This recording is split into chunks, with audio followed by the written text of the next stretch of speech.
Hi everyone, it's Katrine, and today is Wednesday, November 9th, and today I'm going to take you through one of my favorite lip balm formulations. I used to do them a lot in Portugal, and I have ordered all of the new ingredients here in the US for this year. So here it got actually pretty cold already. And I'm so ready for these lip balms or the ingredients to arrive. And I was hoping that they actually would be here already last week, but they haven't gotten here, not yet. So I just sorry, I'm just gonna give it a little while. What I do have is my formulation, and I do handwrite my formulations as well first. Let me just take off my phone here and put it on work mode, and I will put a copy of the formulation actually into the live as well, just as a recipe for you to have. So this one is like really beautiful because I do love to create this in exchange. Sometimes I use sweet orange essential oil, and other times I use benzoin essential oil, and both of them can be mixed as well. But actually, today, what I'm gonna put in is the sweet orange essential oil. And again, this is my formula. This is how I write my things down. I just wanted to show you quickly. And I created it new here because I have new suppliers. So basically, if you go from here over to the left is my phases, phase A and B. So basically my oil phase and then also my cool down phase, which is phase B in this case. I don't have a water phase because it's just an oil-based product. Then I put my suppliers here, and then the inky names I grab later on from Blend Precisely. And then I've got the functions here. I don't know if you can see it very well. Emollient, thickener, moisturizer, fragrance, antioxidant. Hi, Donna. I think you will like that recipe. And my active ingredient is the Sea Buckthorn CO2. And then I put my percentages over here. And then I put my method, how I'm going to put everything together. So I will actually put this one right now into Blend Precisely, and then we'll see what comes up. So again, I'm using different suppliers: Floriana, Mountain Rose Herbs, Floriana, Lotion Crafter, and then Lotus Garden Botanicals for the Sea Buckthorn. I think this one actually, I'm so excited. I think this one is actually going to arrive today here. So sometimes it's just not easy to get all of your supplies together, especially if you're starting over again. And I had everything in Portugal. I had so much, and I did give it to a lovely friend, and I hope she's using it. But what I do wanted to try out a little bit more. Donna, hey, so it's going to be, well, I'm gonna put it, so you to download the recipe. You know what? I'm gonna take a screenshot, I think, of this video once it's done, and then I'm gonna put it up into our group, our Blend Precisely group. So this one is literally for you then to grab later on, if you want to. And I can also take a picture of this one and just give it to you. But I have a bunch of printouts always ready. Every time I get an idea, I actually write down my idea and my formulation idea. Often with the percentages, I do it at a later point to just figure out in piece. But sometimes I see ingredients, I'm like, oh, I want to use it. And then I grab a new piece of paper basically and start putting down my ideas. But yes, so I'm going to make this one available. The form itself. Okay. Yeah. Well, I can give this one to you, of course. It's just something what I use privately, but if you like it, I can definitely share it with you. No problem. So let me just go over to Blend Precisely right now. Sorry, I didn't know if you meant the recipe or the form. Yeah, I love it too. It's really cute. I just always need something to write on, and that's how I create my formulations. Totally agree. So let me share my screen. And actually, put those ones into Blend Precisely. So in this case, I wanted to show you, I would go into cosmetic mode from the beginning. And I mentioned that I want to create a 100-gram recipe, a 100-gram formulation, which gives me approximately 18 to 20 different lip balms, depending how full I get it, how much of the volume is in there. So I normally buy a pack of 50. And especially for the winter season, I love to have lip balms on me and just give them to friends. And this one is a really, really nice one because it will get one of this orange, this beautiful orange color of the Sea Buckthorn. And it's just gorgeous. It smells really good, depending. You can also do a mix of sweet orange and benzoin. I just love this benzoin smell in wintertime, the aroma. Okay, so I'm gonna add, and by all means, feel free to use different oils, carrier oils. I think avocado would be, for example, beautiful as well. So I always enter all of my ingredients first. Since I have everything written down on my piece of paper, it's literally just going in there, adding them. Cocoa butter. You could maybe replace the cocoa butter also with mango butter. I think I did that once last year, and create this one with mango butter, or like do it half, and then orange, sweet orange, and then I'm gonna put in the vitamin E. Okay. And then I'm also going to add the Sea Buckthorn. I think this one is already in because I entered it. Yep, it's here, the CO2. So grab this one. And then let me see, that's it already. That's it. So if you would want to add benzoin, you can do that too. I'm not going to do it at this point. I'm just going to leave it with a sweet orange because I think it also fits the color orange beautifully. Anyway, so the sunflower oil, I add 49%, which is in this case, since it's a 100-gram product, is 49 grams. Then I'm going to add 30 of the beeswax and try it out. I mean, if you live in a warm climate, you might need a little bit more beeswax, or stick to the cocoa butter for sure, because that's a hard butter. And then I'm going to add this cocoa butter, 0.5% of sweet orange oil. The vitamin E as an antioxidant, I take the 95% one, and then I use the Sea Buckthorn as because it's CO2, I use it as at a really low level. And again, you can play around with it, but basically this one gives you a 100% formulation. And then you can exchange maybe the sweet orange, or you know what you could do too is literally do the sweet orange, which is, oops, the smiley face is coming up. You could put in 0.25%, and then if you still want to add this lovely benzoin, because it has like a little bit of this vanilla smell to it, you can add this one at 0.25%. So I always make sure that I end up with 100% formula. And the 100% formula is just important because that's what we always try to gauge to in cosmetic blending. Now, if you do aromatherapy blending, I would suggest still do the same, but it's up to you, completely up to you. So the dilution ratio is only 0.55%. I like to keep it fairly low because it's on my lips, and I lick my lips. So I like that one. And then you can, of course, use your lip balm. Yeah, I have 30 here, one, and then I'm gonna say, okay, I'm gonna create 20 of those.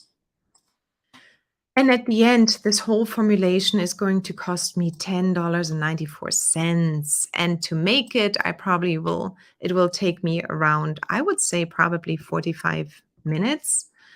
And my hourly rate, I put at 25. And then now these ones are for me mostly to give away when I see people. It's a little bit of a sample, giving away a sample to my friends or to anybody I meet at Sasha's school, for example, and so on. So I use those to give away a lot, especially now. I'm excited since we are living in a cold climate that this one is probably going to be going over really well. So we'll see. But anyway, so if I were to do this, I can just go ahead and save my blend. It's the Sea Buckthorn. In this case now it's benzoin and sweet orange lip balms. And I also going to say that those will make 20 pieces. And then I'm going to go ahead and click save. And if I would want to then, as soon as I make it, I think once the Sea Buckthorn arrives today and all I'm missing is actually still the sunflower oil from Floriana, then I will add a product picture here as well. And I can use the label instructions and any kind of notes. So for example, I put down here the method. I'm not sure if you can see that right now, but I put down the method here. I would actually add this one as instructions, how I created it. I would add this one here as well. And then notes I would use if I get any kind of feedback back from the people I gave it to. So this one is pretty much done. And if I look at my production costs of $18.75, that is really not bad at all, because at the end, let me just put this in here, 18.75 divided by 20 lip balms. So my production costs are actually 93 cents here. And if I were to sell them at a markup of, let's say 6%, then I could have a nice 6% markup of 6. I could have a nice profit margin on those ones as well, not being too expensive. Now, if you want to scale this whole thing down to literally just one lip balm, and one lip balm is around 5.5 grams, you can go ahead and do this. And then you can also see the price here. So if you were to I would, in this case, take just 5 minutes or 3 minutes. You divide it up, whatever minutes you use in your production time. But then you can see that the production costs is $125. And then my retail price would be $469. That's still quite all right when it comes to selling a lip balm. They're all organic ingredients. They're all done by aromatherapists, right? We know our stuff. And then also they are not available on the regular market as it is right now. So you could literally sell it probably even for a higher profit margin, and maybe have a higher profit then as well, $4 per piece. So that's up to you on how to calculate your profit margin. But literally, this is the recipe I would create. I love this one. I'm going to give it to you. Let me stop sharing. And let's see. Yeah, the form using, okay, I just use plain old notebook. Yeah, you know what, Donna? This is like wherever it fits in. I always like to be organized in terms of like how I write my formulations, especially since studying the cosmetic formulations. I'm just like, I need to have it already printed out where I can just fill it in, otherwise I keep on writing over and over again the face. I do have a notebook for new ingredients as well, the ones I want to try out.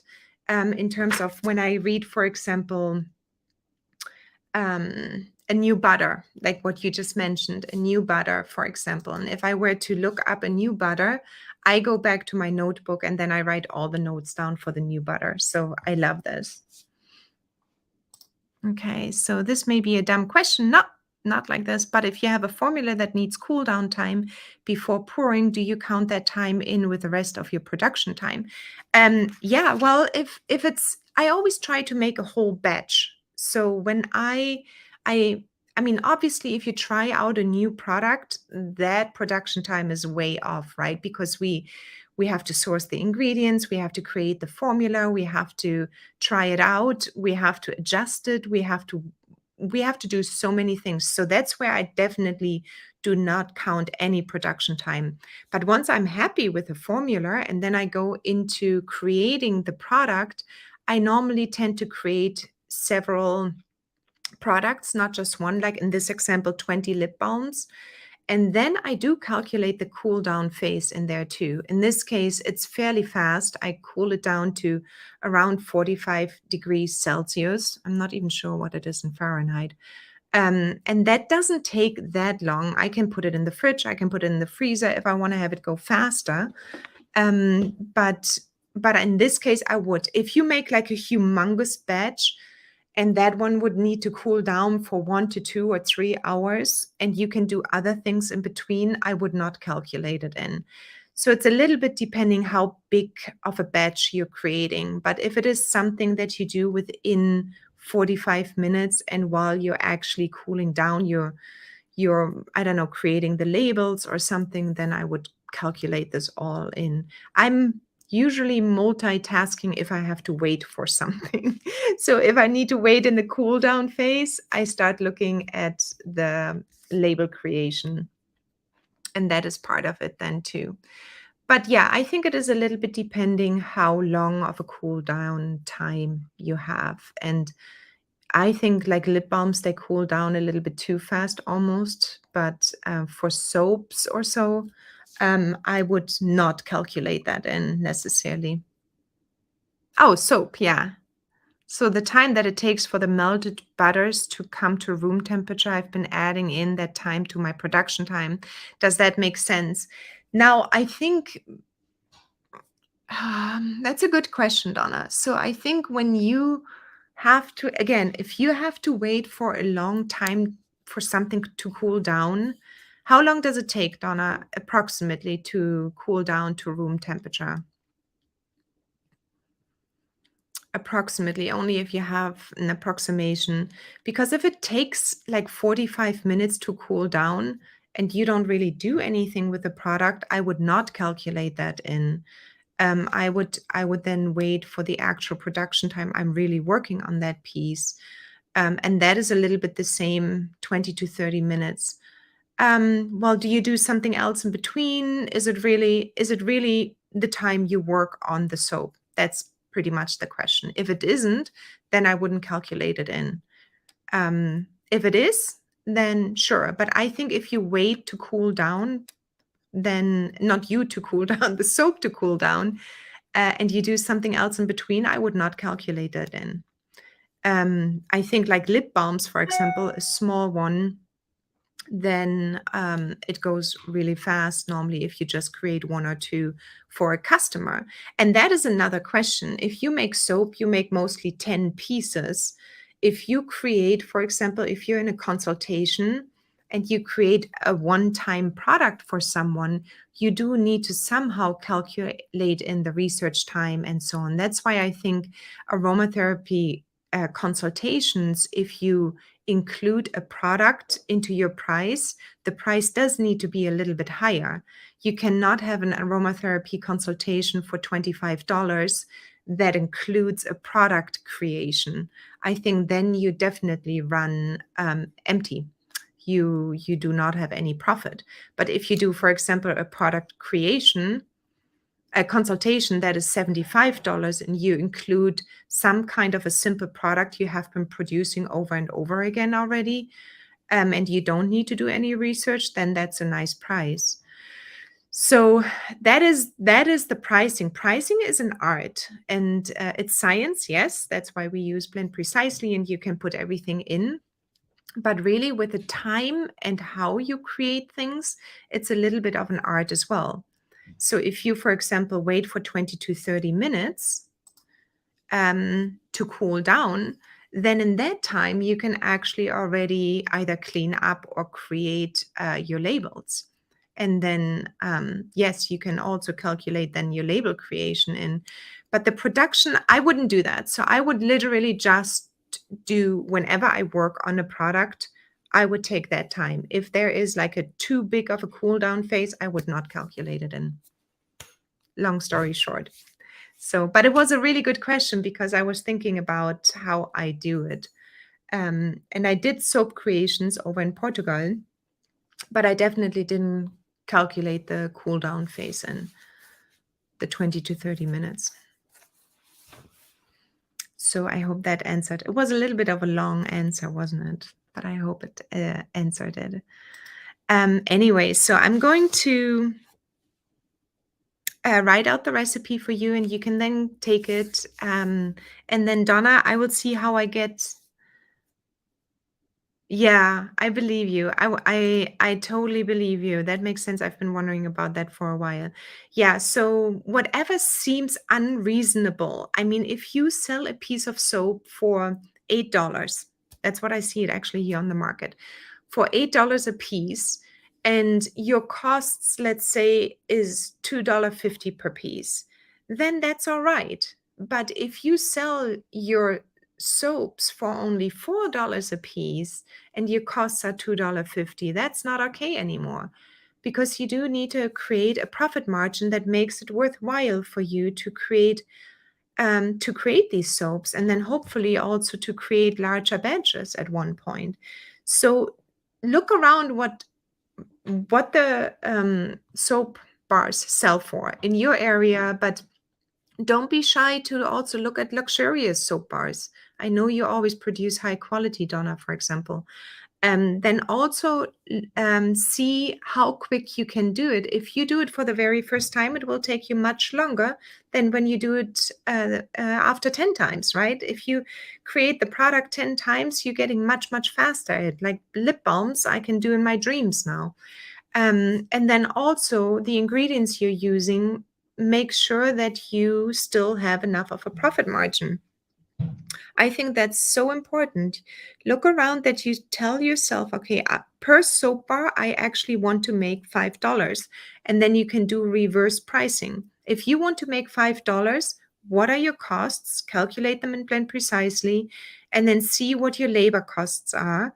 If you add them and that seems too high, then you need to find a different way. Either increase your prices for your soap or decrease your prices for the raw ingredients, or just make larger batches that you can decrease the per soap bar cost. And sometimes when making a blend that has butters that need to be melted, but they need to be a cooler temperature before adding the essential oils, before pouring into the container. Does that make better sense? Yes, yes. I mean, the essential oils should be only added during the cool down phase because they're so volatile. So that, again, that is the cool down phase, probably depending how large of a batch you have. Like a butter does take a little bit time to cool down, but you could put it in the fridge for a moment or in the freezer for a few minutes, and it will actually cool down faster. I think there are lots of little tricks we can do. And at the end of the day, when you're really looking at your costs, what you want to make sure is that you sell enough products in general and that you are out in the market selling them. So if you make soaps for an art market, for example, or a crafts market for the winter time, then in this case, you set your prices approximately in your head or after you put them into blend precisely, and then you just go for it. In the beginning of a business, we just want to really go out and make sales. And then if it is like 10 cents more or less, it doesn't really matter so much. But over time, you do want to make sure that your profit margin is always high enough.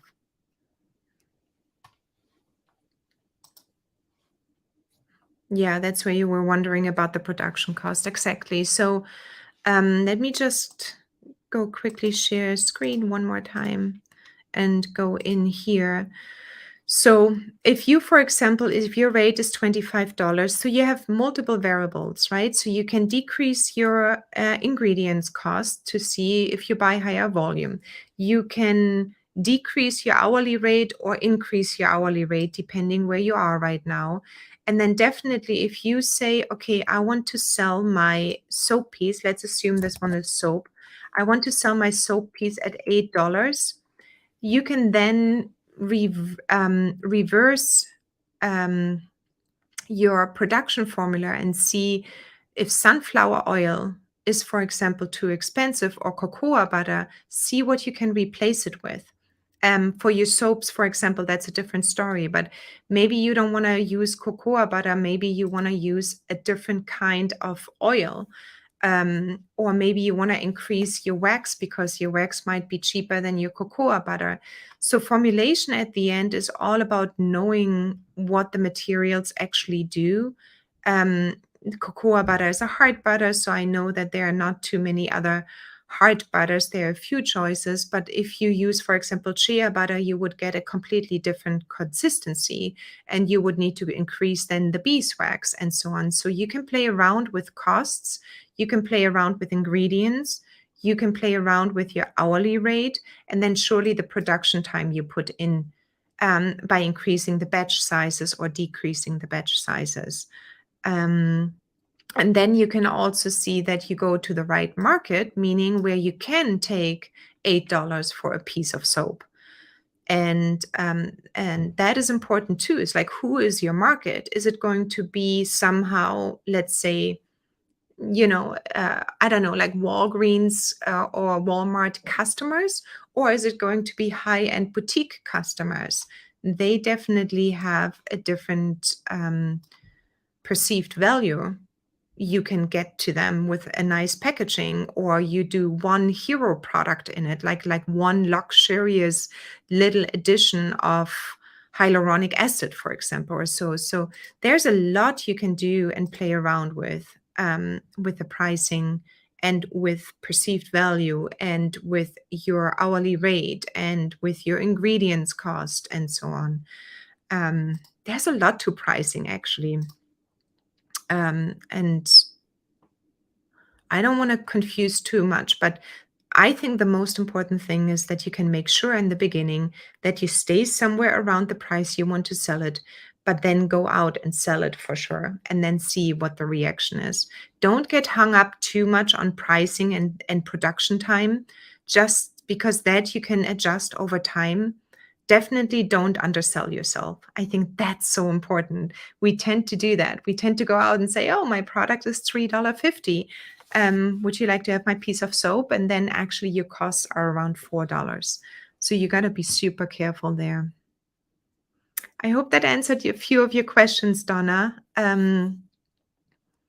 We can also discuss pricing actually more in our membership if that is something you would like to do. We can bring a masterclass out just around pricing. And the beautiful thing in our membership is that we can actually maybe see what other people are charging as well. So we could see that as an opportunity. All right, so that's our live for today. It's Wednesday, and it was a lovely, lovely live. Chatty today, really nice. Thank you, Donna, for all the questions. And then, yes, I will provide you with a formula, and then you can just use it. And I will talk to you very soon. I will see you in the other group, in the membership group as well. And I wish you a lovely, lovely, lovely Wednesday. Okay, see you. Bye.